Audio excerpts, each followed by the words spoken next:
Salve, salve você, meu caro alfartano e minha cara alfartana. Salve, salve você que está aí estudando para concurso público, você que está empenhado na sua preparação, você que está aí envolvido com esse ambiente, com esse universo. Eu sou o professor Tchê e em nome do Alfacom eu trago aqui para você as novidades e os assuntos pertinentes à matéria de atualidades. Matéria essa que vem aparecendo cada vez mais, não só nas provas e nas questões de atualidades, mas também aparece bastante nas temáticas de redação.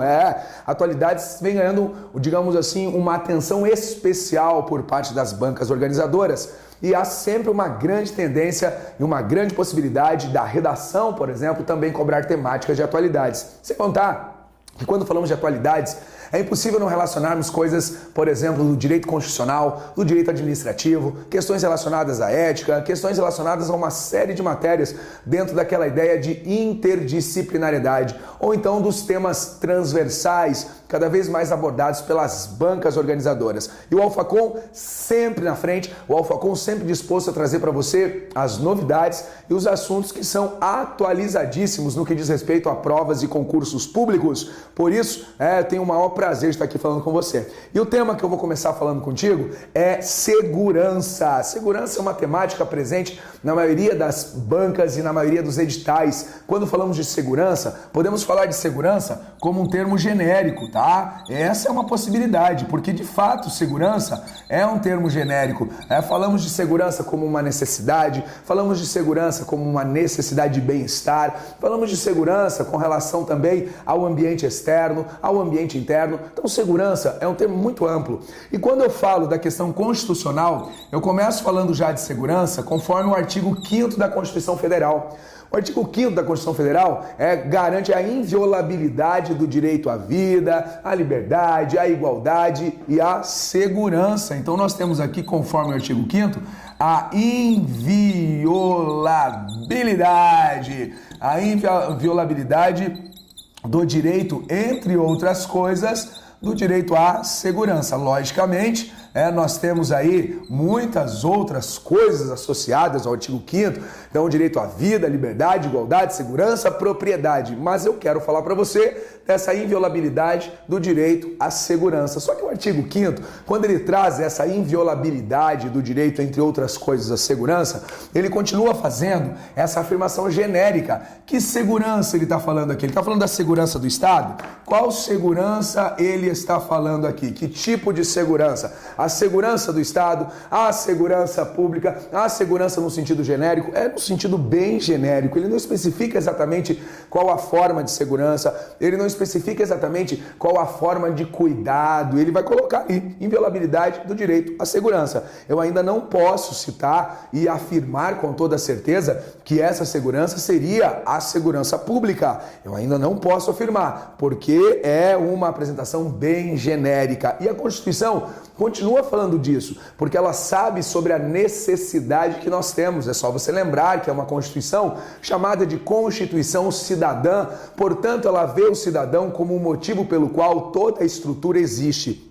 E aí, dando sequência, nós temos o artigo 6º.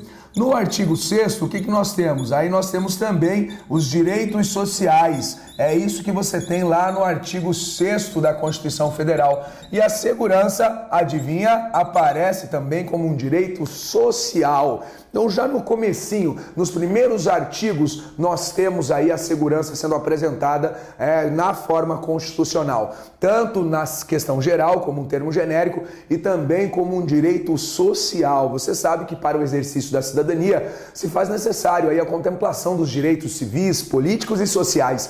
E a segurança é apresentada aqui como um direito social. Mas, mesmo que ela tenha sido especificada agora, mesmo que ela tenha sido colocada como um direito social, ainda não existe no artigo 6º uma apresentação formal dessa coisa que nós chamamos de segurança. O artigo 6º ainda não se manifestou de maneira ampla, mas a Constituição vai se manifestar Sim. E onde ela se manifesta de maneira ampla, de maneira bem abrangente? Lá no artigo 144. Aí sim, aqui vem a essência, porque o artigo 144, ele vai falar sobre uma coisa relacionada à segurança pública. E tem gente que pensa que isso aqui cai só para carreiras policiais, mas não é isso não. Hoje os concursos estão cobrando isso nas mais variadas carreiras, nas mais variadas bancas, porque é um tema de interesse coletivo, a segurança pública. Então aqui eu tenho uma especificidade. Quando eu falo de segurança, eu já entendi mais ou menos o que é, e quando eu falo de pública, eu falo de algo que é comum. Algo que é comum, algo que é compartilhado dentro da sociedade brasileira. E é o artigo 144. Tanto que ele é um artigo que precisa ser constantemente lembrado, porque se aparecer para você responder uma questão sobre segurança pública, o artigo 144 te dá toda a base. Além de falar sobre a segurança pública, ele também que embasa questões relacionadas ao direito penal, ao processo penal, há também leis especiais, ele dá suporte, ele dá fundamento para essas outras coisas também.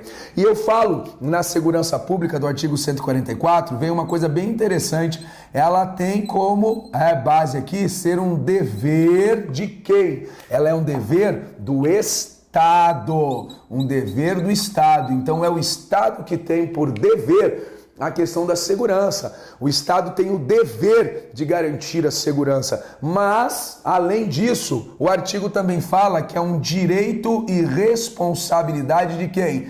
Direito e responsabilidade de todos, ok? Direito e responsabilidade de todos. Então, ao passo que é um dever do Estado, ela também se apresenta como um direito e responsabilidade, porque os cidadãos precisam dessa sensação de segurança. Os cidadãos precisam do bem-estar proporcionado e promovido pela segurança. É um bem-estar que eles possibilitam uma série de coisas, como, por exemplo, viver bem dentro da sociedade. E o interessante é que essa questão da segurança, ela visa manter o quê? Ela visa manter a incolumidade. Olha que palavrinha bonita! A incolumidade de duas coisas aqui, das pessoas, mas não é só das pessoas, a incolumidade das pessoas e do patrimônio, sim, porque primeiramente vem as pessoas, e aí depois nós temos essa relação com o patrimônio. E outra coisa importante também é que a segurança visa manter a ordem social. E aqui vem um ponto bem importante relacionado à manutenção da ordem social. A nossa ordem social, ela já é prevista dentro da construção da nossa república.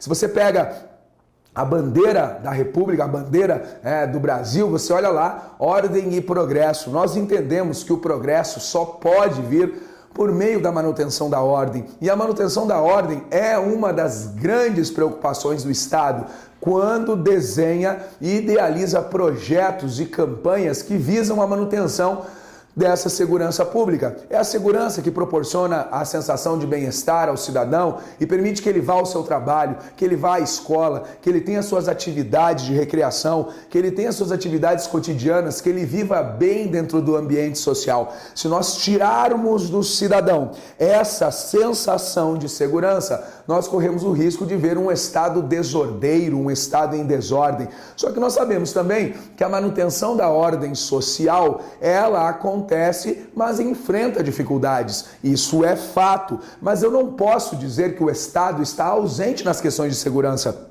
Isso não é verdade, pelo menos não para efeito de prova. O Estado está presente e o artigo 144 demonstra isso, porque a segurança pública é um dever do Estado e este dever quer manter a incolumidade das pessoas e do patrimônio. Este dever cumprido pelo Estado quer manter a ordem social. Por mais que na prática nós enfrentamos aí uma série de dificuldades e uma série de adversidades, eu não posso dizer que o Estado brasileiro é ausente no assunto relacionado à segurança pública. Não é ausente, tanto é verdade que nós temos lá o artigo 144 trazendo isso. E o artigo 144 continua afirmando aí também sobre as atribuições das polícias federal, Polícia Rodoviária Federal, Polícia Ferroviária Federal, polícias civis e polícias militares e corpos de bombeiros militares aí já dentro dos estados. O interessante é que você observe que o Estado desenvolve projetos e políticas públicas voltadas para a área de segurança. A questão da segurança, ela passou por uma evolução bem complexa no Brasil. Tanto que se nós levarmos em consideração o nosso sistema prisional, por exemplo, ele é um sistema que evoluiu de uma época da ditadura militar. Inclusive na ditadura militar, durante os períodos aí de 1964 a 1985, o conceito de segurança, ele foi distorcido. O conceito de segurança foi alterado de acordo com o entendimento da literatura que é utilizada para as bancas organizadoras. E a alteração deste conceito de segurança, a distorção deste conceito de segurança, fez com que o Estado visse nascer problemas que até hoje ele tem dificuldades para enfrentar. Por isso, quando o assunto é segurança pública, nós falamos desde a questão da maioridade penal e a sua possível redução, falamos também dos programas e políticas do governo, falamos também do sistema prisional brasileiro, falamos do sistema de justiça criminal, falamos da execução penal. Todos estes assuntos estão intimamente relacionados ao que chamamos de segurança no Brasil. E eu queria falar para você de um programa especial que foi criado por meio de uma lei, a lei muito importante aí, que é a Lei 11.530 de 2007. Essa Lei 11.530 de 2007, ela instituiu um dos programas mais importantes relacionados à segurança no Brasil, que foi o PRONASSE. O que significa PRONASSE, tchê? É o Programa Nacional de Segurança Pública com Cidadania, instituído aí pela Lei 11.530 de 2007, e depois alterado no texto da Lei 11.707 de 2008. Teve algumas alterações aí, mas o PRONASSE é um programa do governo federal que visa aí defender e difundir a ideia de segurança pública com cidadania. Então aqui eu tenho dois conceitos intimamente ligados: a segurança pública e cidadania. Na verdade, no nome é segurança pública com cidadania. Eu vou até tirar aqui e colocar aqui, com cidadania. Segurança pública. É impossível dissociar esses dois elementos. É impossível eu abordar segurança pública sem falar dos direitos sociais, políticos e civis que o cidadão possui. Eu tenho que fazer uma ação ou desenvolver uma ação relacionada à segurança pública que procure conciliar aquilo que é dever do Estado e aquilo que é direito e responsabilidade de todos, aquilo que é dever do Estado e aquilo que está vinculado também aos interesses da população. E o PRONASSE, esse Programa Nacional aí de Segurança com Cidadania, ele é na verdade um conjunto de 94 medidas. Essas 94 medidas, elas estão divididas assim: ações estruturais e também programas locais. Qual é a diferença, tchê? Basicamente, as ações estruturais, elas são aquelas medidas que visam aí uma revisão na própria infraestrutura do sistema da relação de segurança no Brasil. A infraestrutura ligada à rede de profissionais, ligada também à parte física, à parte estrutural, ao que diz respeito aí também ao sistema prisional brasileiro. As ações estruturais, elas visam aí resolver problemas que existem na escala estrutural da segurança pública no Brasil. Só que aí não basta apenas mexer na estrutura, eu também preciso melhorar as regiões. Os programas locais, eles visam a pacificação de regiões, de territórios, chamados territórios vulneráveis. E a pacificação desses territórios vulneráveis transformaria esses lugares nos chamados territórios da paz. Então funciona de um jeito bem interessante. Eu até peço para você vir aqui um pouquinho do lado para usar um exemplo para você. Até se quiser desenhar, fica legal, tá? Nós temos aqui, então uma região marcada pela violência, é um território vulnerável. Essa região, ela receberá então uma atenção especial. Esse território vulnerável é marcado pela marginalidade, é marcado aí pela exposição dos jovens às possibilidades de crime, é marcado pela atenção aí dos grupos, das associações em relação à captação de jovens recém-egressos, por exemplo, do serviço militar para utilizá-los aí no crime. Ela é marcada por uma série de coisas. Legal. Aí nós temos o quê? Nós temos as ações do PRONASSE. O PRONASSE vai entrar nessa região aqui, nesse território vulnerável. E aí nós teremos um gabinete de gestão integrada municipal sendo fundado aí, sendo colocado aí. Este gabinete de gestão integrada municipal, ele quer agir por meio de ações pacificadoras. E aí eu posso até, por exemplo, colocar as UPPs Eu posso colocar as UPPs nesse território vulnerável. Eu posso também introduzir os projetos do Pronasce. E aí os projetos do Pronasce, eles são vários.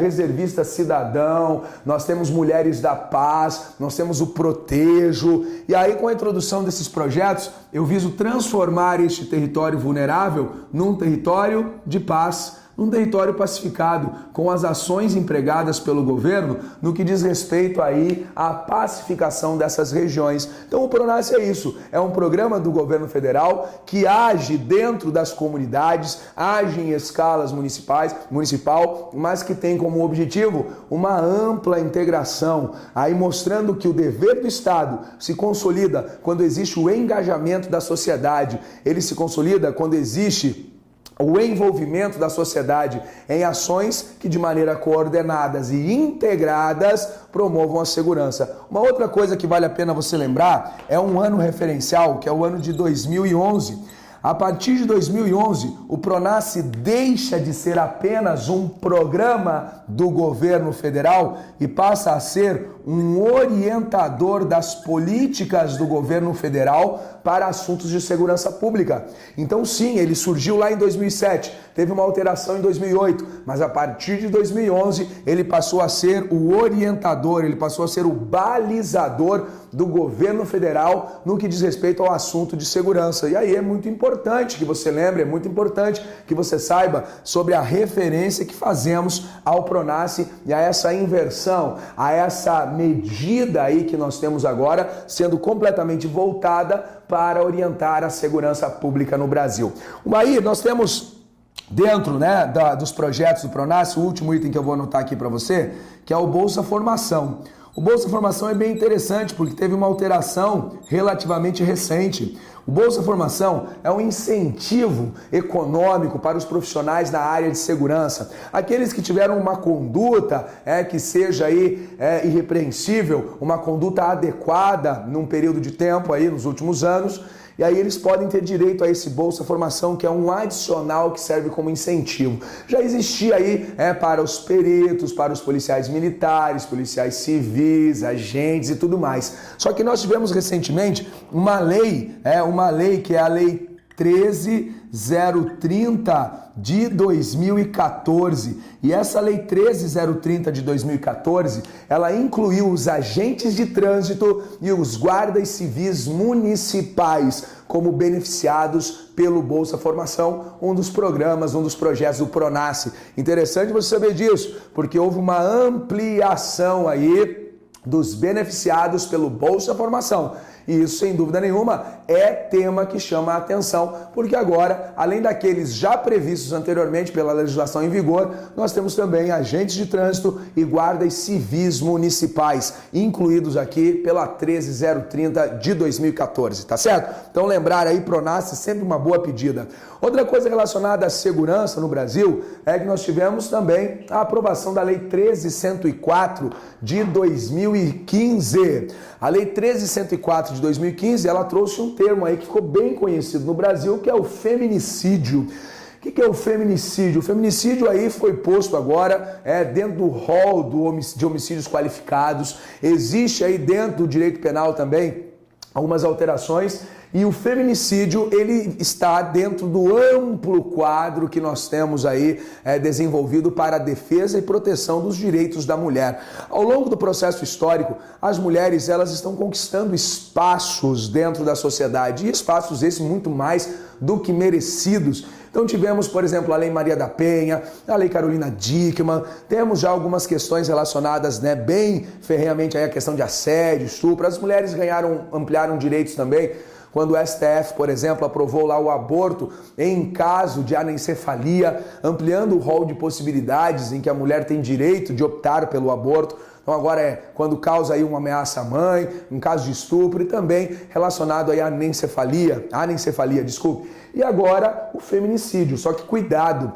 nós teremos aí o feminicídio quando o crime contra a mulher se der por razões de condição do sexo feminino. Ou seja, existiu ali uma disposição e uma intenção em consumar o ato, quando você tem aqui a ideia relacionada ao fato dela ser mulher. Então, intencionalmente, eu quis ali consumar, eu quis matá-la pelo fato dela ser mulher. E isso vai configurar o feminicídio. Obviamente, nós tivemos também uma alteração em relação à pena e uma alteração na estrutura do direito penal por essa inclusão pela Lei 13.104 de 2015. Mas em atualidades, como isso pode aparecer? Em atualidades, isso pode aparecer perguntando para você, recentemente aprovada a Lei 13.104 de 2015, essa lei faz parte do rol de direitos conquistados pela mulher e de leis também que procuram protegê-la e, obviamente, criar as condições de igualdade para a competitividade dentro do atual mercado de trabalho e da atual sociedade também. Lembrar que a questão dos direitos da mulher já é reivindicada há muito tempo, desde a década de 50 no contexto geral, e nós temos aí cada vez mais um avanço dentro desses merecidos direitos, tá certo? Tá tranquilo? Entendeu bem? Então, para a atualidade, é isso que você precisa saber. E aí, coladinho aqui, ó, coladinho com a lei que criou o feminicídio, nós temos também a lei dos caminhoneiros, é a 13.103, ela veio antes até, a 13.103 de 2015. Essa lei, inclusive, ela tem até um contexto bem especial. O ano de 2015 começou com uma greve de caminhoneiros nas estradas brasileiras, provocando, inclusive, aí, um problema no fluxo da produção, um problema no escoamento da produção. E os caminhoneiros reivindicavam coisas mais do que justas, porque com o passar do tempo nós tivemos uma defasagem aí, nos lucros obtidos. Essa defasagem se dá pela elevação do preço dos combustíveis, pelas más condições das estradas, o que muitas vezes leva a gastos desnecessários e imprevisíveis, na verdade.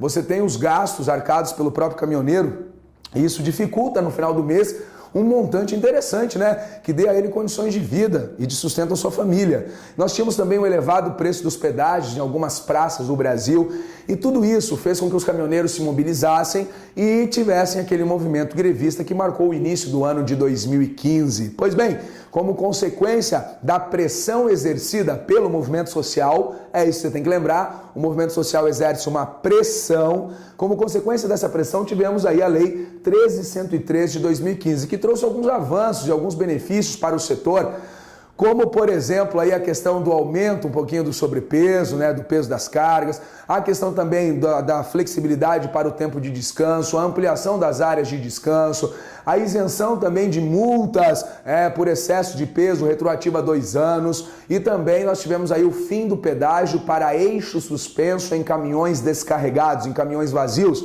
que era uma reivindicação há muito feita pelos caminhoneiros. Esses foram alguns avanços conquistados pela lei, garantidos, na verdade, pela Lei 13.103 e conquistados mediante as pressões sociais exercidas pelo movimento social que foi a greve dos caminhoneiros. Um avanço importante que certamente contribui aí para potencializar o transporte da nossa produção.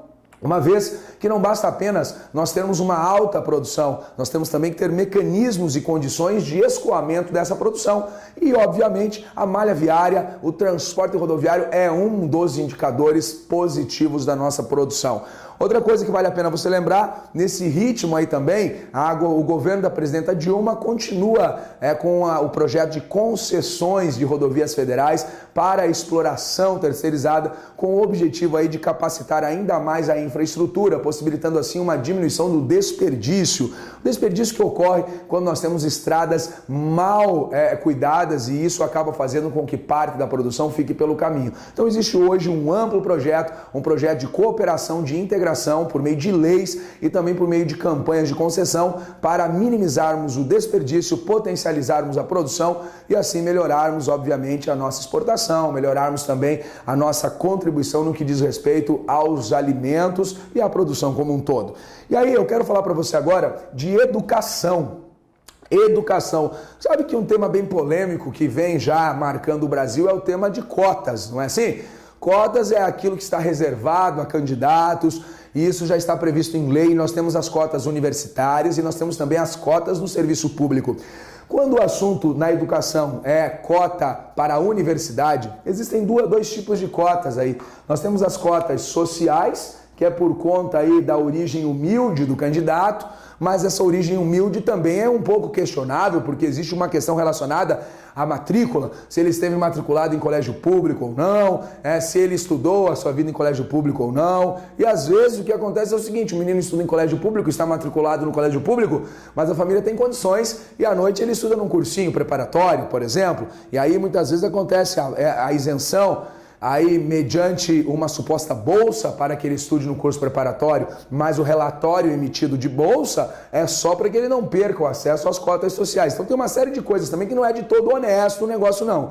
Mas 48% dos entrevistados apoia para as universidades as cotas sociais e apenas 38% apoia as cotas raciais, aquelas que fazem referência à origem étnica do indivíduo. Então existe aqui um apoio maior às cotas sociais, em detrimento às cotas raciais, para o acesso a universidades. Quando o assunto é serviço público, nós temos que lembrar da Lei 12.990. Essa Lei 12.990, ela vê o que ela prevê aí a cota, reserva de 20% das vagas para servidores, para concursos públicos da administração federal, reservada aos candidatos que se declararem no momento da inscrição, pardos ou negros, levando em consideração os critérios do IBGE. E aí nós temos 39% dos entrevistados favoráveis a essas cotas da Lei 12.990 e 34% contra essas cotas previstas pela Lei 12.990. Então, mesmo assim, ainda a maioria é favorável às cotas para o serviço público, lembrando que aí são cotas raciais que nós fazemos referência. Vamos ver se você entendeu bem o que eu acabei de explicar. Eu quero resolver com você exercícios para a gente dar uma testadinha em tudo isso que a gente viu. Acompanha comigo na tela a leitura da primeira questão. O conceito de segurança pública foi distorcido no período da, letra A, ditadura militar através da militarização do Estado e da sociedade. Letra B, ditadura militar através da participação do Estado e da sociedade. Letra C, manutenção da ditadura militar através da participação popular. Letra D, manutenção da ditadura militar através dos movimentos populares. Letra E, ditadura militar através do convencimento político da igreja. Olha só, a resposta correta é a letra A. Então o conceito de segurança pública foi distorcido durante a ditadura militar através da militarização do Estado e da sociedade. Essa relação com segurança pública fez com que nós tratássemos o tema com a chamada tolerância zero. E existiam até dispositivos legais que davam ao Estado condições de interferência, condições de agir diretamente no que diz respeito à segurança e à sensação de bem-estar.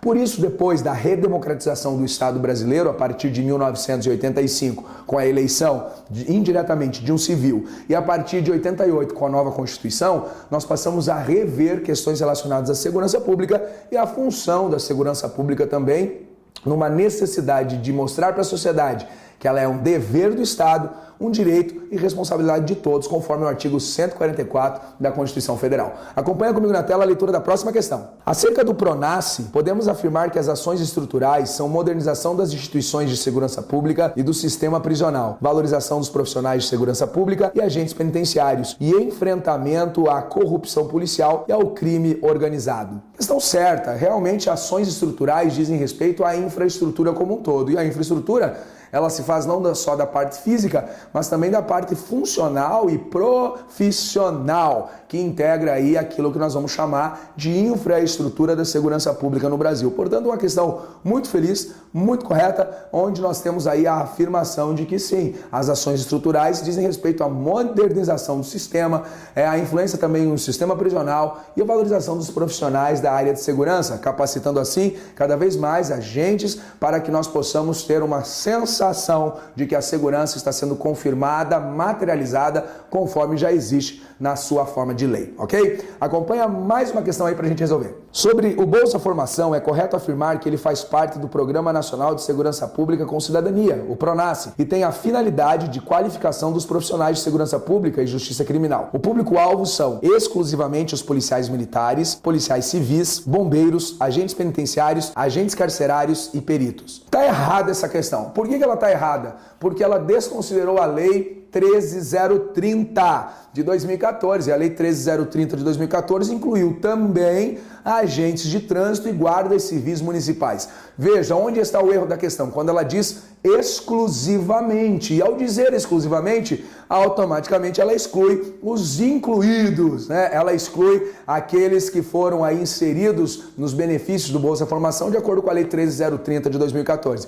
Quando essa banca organizadora trouxer expressões dessa forma, exclusivamente, unicamente, somente, totalmente, completamente, há sempre que se questionar, pois a possibilidade do erro está presente, ok? Espero que você tenha entendido, espero que você tenha compreendido e espero que esses assuntos sejam pertinentes e muito úteis no dia da sua prova. Forte abraço, valeu e até a próxima!